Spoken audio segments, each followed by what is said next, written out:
आद बद्री उत्तर भारत के हरियाणा राज्य के यमुनानगर जिले के उत्तरी भाग में स्थित बोबर इलाके के शिवालिक पहाड़ियों की तलहटी में एक वन क्षेत्र और पुरातात्विक स्थल है। इस स्थल यमुनानगर शहर से 40 किलोमीटर की दूरी पर है। यमुनानगर के आसपास बहुत से धार्मिक और ऐतिहासिक महत्व स्थल हैं। ऐसे स्थानों में से एक पौराणिक आद बद्री स्थान है, जो प्रसिद्ध रूप से श्री सरस्वती नदी का उद्गम स्थल के नाम से भी प्रसिद्ध है। सरस्वती नदी अब विलुप्त हो चुकी है, लेकिन इस स्थान का पौराणिक व धार्मिक महत्व आज भी तथा ये स्थान हिंदुओं के धार्मिक स्थलों में से प्रमुख स्थान है। इस स्थान का उल्लेख हिंदुओं के प्रमुख ग्रंथों में भी मिलता है, जैसे पद्म पुराण, महाभारत, भागवत पुराण आदि। भारतीय पुरातत्व विभाग तथा भारतीय अंतरिक्ष अनुसंधान संस्था द्वारा प्रमाणित भी किया गया है कि सरस्वती नदी आज भी धरातल के नीचे प्रवहमान है तथा कुरुक्षेत्र, पिहोवा, हिसार, मोहनजोदड़ो, राजस्थान होती हुई अरब सागर में विलीन होती है। आद बद्री में ये नदी पहाड़ों से निकलकर धरती में प्रविष्ट होती है। ऐसी प्रक्रिया में मात्र एक कुंड के रूप में इस नदी के दर्शन पृथ्वी तल पर होते हैं। कुछ लोग मानते हैं कि ये एकमात्र ऐसा स्थान है, जबकि कुछ लोग मानते हैं कि इस नदी के दर्शन पिहोवा में भी होते हैं।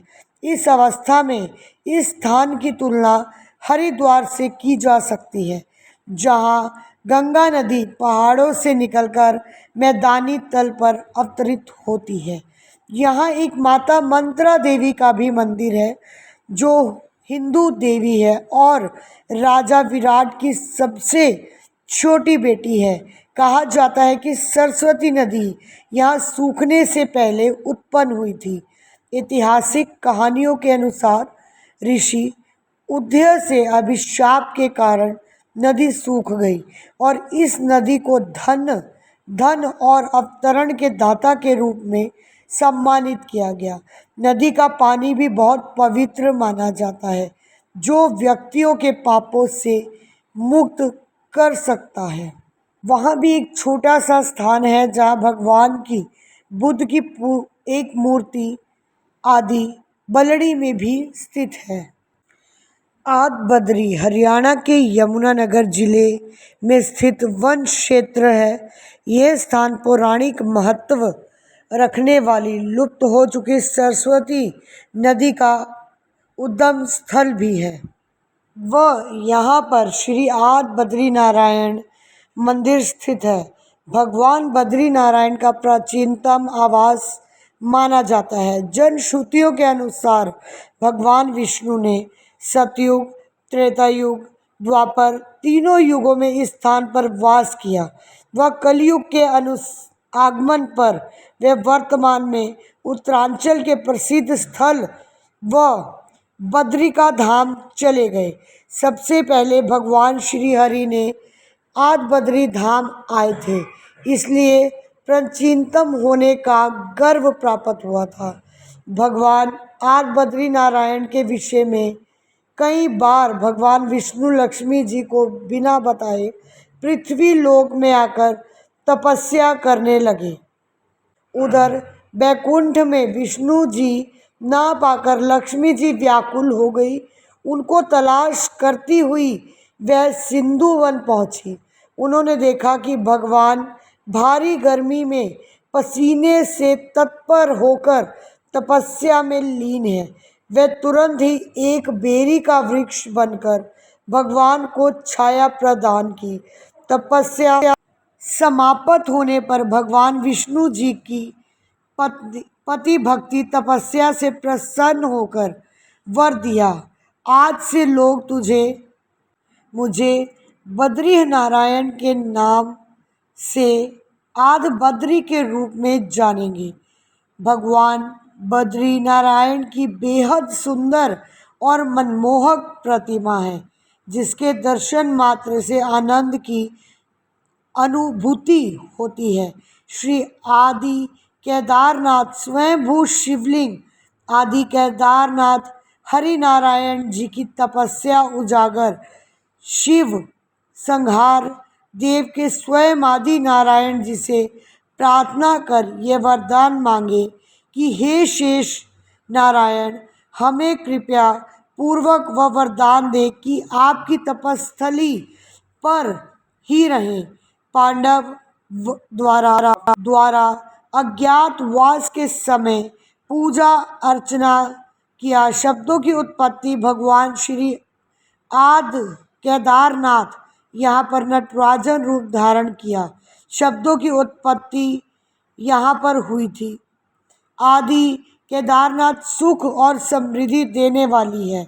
जो आदि बद्री में यात्रा करता है उसे जीवन मुक्ति प्रदान होती है। भगवान आदि बद्री नारायण तथा केदारनाथ शिव के रूप का दर्शन करके आखिरकार मनुष्य का भोगी बनता है।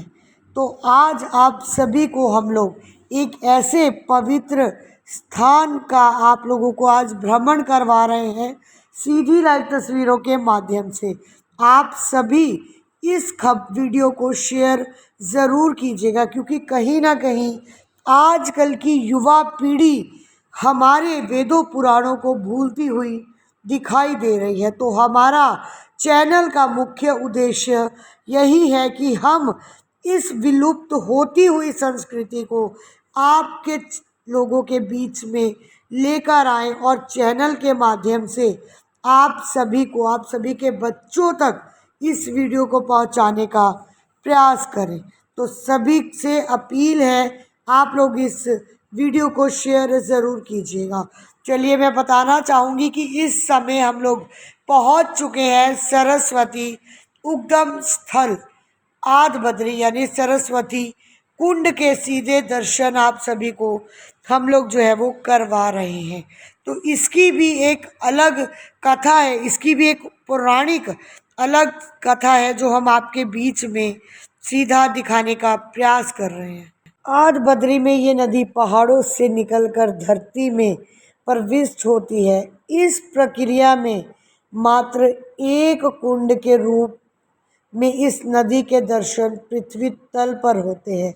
कुछ लोग मानते हैं कि एक मात्र ऐसा स्थान है, जबकि कुछ लोग मानते हैं कि इस नदी के दर्शन पिहोवा में भी होते हैं। तो आप लोग सभी को सीधी लाइव तस्वीरें सरस्वती कुंड के हम लोग जो है वो दर्शन करवा रहे हैं। तो आप सभी दर्शन कीजिए और घर बैठे ही इस दर्शन का सौभाग्य प्राप्त कीजिए व साथ ही साथ अपने बच्चों को इस वीडियो को ज़रूर दिखाइए, बुज़ुर्गों को इस वीडियो को ज़रूर दिखाइए, क्योंकि हमारे चैनल की टीम पहुंच चुकी है, जी हाँ, आदि बद्री पवित्र धाम पर। और आज आपको जो है हम लोग पवित्र धामों के दर्शन करवा रहे हैं, जिसमें आज पहला धाम आदि बद्री धाम, जिसकी सीधी लाइव तस्वीरें आप सभी के बीच में। तो चलिए, जैसा कि हमने आप सभी को बताया कि इस समय हम लोग पहुंच चुके हैं सरस्वती कुंड पर। तो आप लोग देख सकते हैं सामने गौमुख से निकलता हुआ पवित्र जल।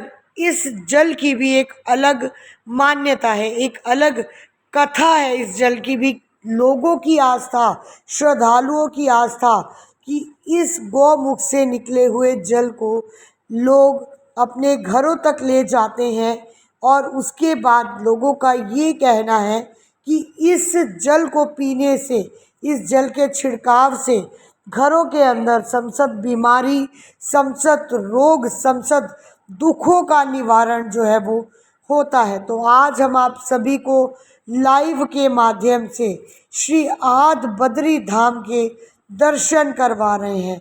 तो आप सभी श्रद्धालु इस पुण्य के भागी बनिए। घर बैठे ही चैनल के माध्यम से दर्शन कीजिए और सभी को दर्शन ज़रूर कराइए और कमेंट में सुझाव देना ना भूलिए।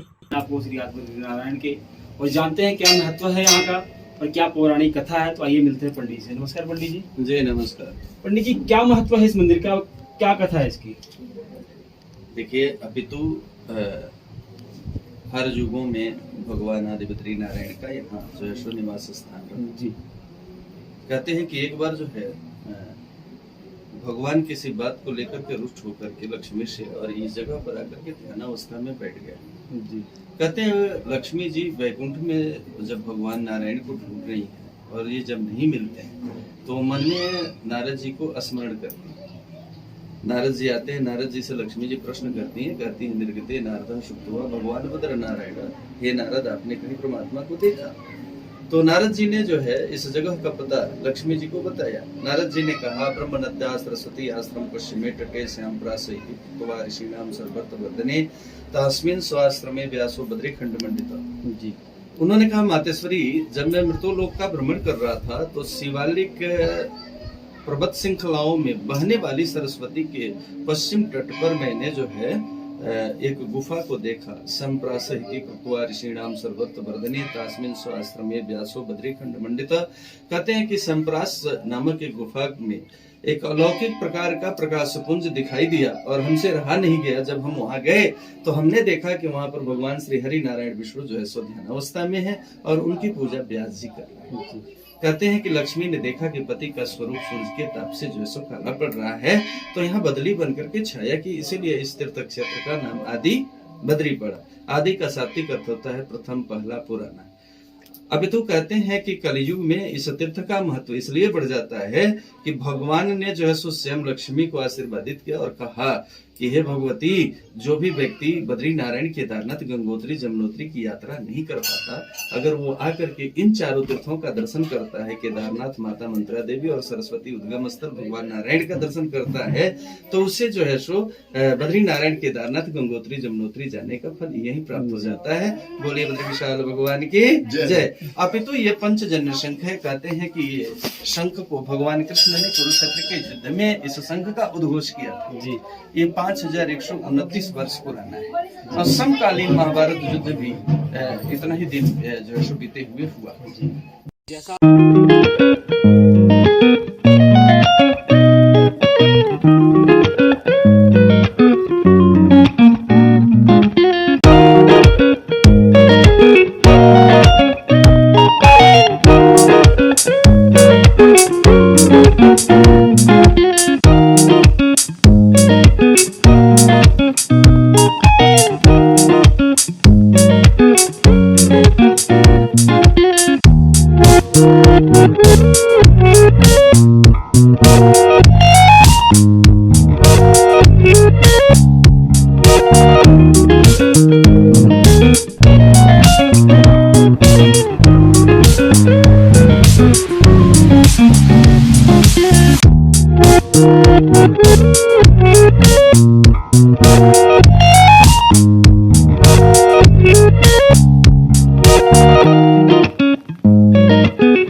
देख सकते हैं कि इस मंदिर का क्या इतिहास है और पौराणिक कथा क्या है, उसके बारे में यहाँ एक सूचना पट भी लगा हुआ है।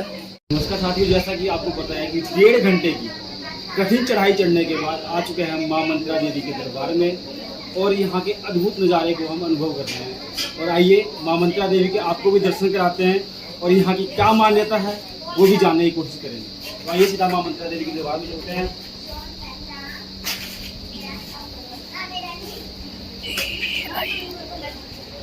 तो जैसा कि हम आपको बता रहे थे कि 1.5 घंटे की कठिन चढ़ाई के बाद अरावली की पहाड़ियों में माँ मंत्रा देवी का मंदिर स्थित है और मैं अपने रिपोर्टर भावेश मेहता के साथ माँ मंत्रा देवी के दरबार में आ चुका हूँ। और आइए जानते हैं पंडित जी से कि इस मंदिर की क्या मान्यता रही है और पौराणिक कथाओं के अनुसार इसका क्या प्राचीन इतिहास है। नमस्कार पंडित जी। पंडित जी, इस मंदिर का क्या इतिहास रहा है और क्या यहाँ की मान्यता है। ये द्वापर युग का स्थान है। 5118 वर्षों में ये स्वयं नारायण ने यहाँ समाधि लगाई, जहाँ आदिबद्री स्थान है। 5 बद्री और 5 केदार है, जिसमें से एक को दुनिया जानती है, 4 को नहीं जानती है। इसमें से आदिबद्री स्थान है, यहाँ बाल्याकाल की अवस्था है नारायण की। यहाँ स्वयं नारायण ने तपस्या की। तपस्या के उपरांत सारे देव इस जगह पे इकट्ठे हुए। इसको सिंधुवन के नाम से जाना जाता है वेदों में। तो ये सिंधुवन में नारायण जी की तपोभूमि कह सकते हैं जी। तो इस मंदिर की क्या मान्यता है पंडित जी। तो सारे देवता यहाँ पूर्णाहुति के लिए इकट्ठे हुए। नारायण की जब समाधि पूर्ण हुई जी, तो पूर्णाहुति के लिए सारे देवता इकट्ठे हुए। इसको बद्रीवन भी कहते हैं। यहाँ लक्ष्मी जी बेर के वृक्ष के रूप में उत्पन्न होकर नारायण को छाया प्रदान कर रही थी जी। तो सारे देवताओं ने मंत्र के आवाहन से मंत्रा देवी की उत्पत्ति की। मंत्राणाम मातृका देवी, शब्दा नाम ज्ञान रूपिणी, ज्ञाना नाम चिन्मयातीता, शून्या नाम शून्य साक्षी। तो नारायण के साथ उस यज्ञ को मंत्रा देवी ने संपूर्ण कराया और मंत्रा देवी नारायण के आशीर्वाद से इस पर्वती स्वरूप में विराजमान होने का आशीर्वाद पाया। तब से निरंतर ये यहाँ वास कर रही है। जो आज सडोरा हो गया वो कभी साधुरा के नाम से जाना जाता था। ये साधुओं के आने जाने का रास्ता था। महाभारत के उपरांत यहाँ 5 पांडव भी आए, उन्होंने भी पूजा अर्चना की थी। इस तरफ से फिर वन की तरफ प्रस्थान कर गए थे। यहाँ की अद्भुत और दिव्य शक्तियों को हम यहाँ आके महसूस कर रहे हैं और आप भी यहाँ आके महसूस कर सकते हैं। और जो भी दर्शक इसको देख रहे हैं उन सबसे अपील करेंगे कि एक बार यहाँ माँ मंत्रा देवी के दरबार में आप आइए और यहाँ की अद्भुत शक्तियों को अनुभव कीजिए। तो पंडित जी, ये जो मंदिर है यहाँ पे माँ मंत्रा देवी कितना प्राचीन है। 5118 वर्ष द्वापर युग से लगा हुआ। तो देखिए जिस तरह के पंडित जी बता रहे हैं, ये मंदिर द्वापर युग का बना हुआ है और ऐसे अद्भुत मंदिर हमारे यमुनानगर में बहुत कम ही देखने को मिलते हैं। तो आप देख सकते हैं माँ मंत्रा देवी की अद्भुत प्रतिमा और यहाँ की अद्भुत शक्तियों का वर्णन। लास्ट में जो शिला दिख रही है उनकी पूजा होती है। जो मंत्रों के द्वारा शिला उत्पन्न हुई थी वही शिला है जिसकी यहाँ पूजा होती है। जैसा पंडित जी द्वारा बताया जा रहा है कि लास्ट में अगर आप देख सकते हैं तस्वीरों में जो शिला दिखाई दे रही है, बताया जाता है कि मंत्रों द्वारा वो बनाई गई शिला है और यहाँ की अद्भुत शक्तियाँ हैं जो यहाँ के लोग यहाँ आप आके अनुभव करेंगे और देखेंगे कि एक अद्भुत अविश्वसनीय और अकल्पनीय शक्ति का अनुभव होगा। तो बने रहिए हमारे साथ, आगे आपको दर्शन कराते रहेंगे। तो ये थी आद बद्री की सारी यात्रा जो हमने आप सभी के बीच में साझा की। तो सभी से अपील है, शेयर कीजिए और कमेंट ज़रूर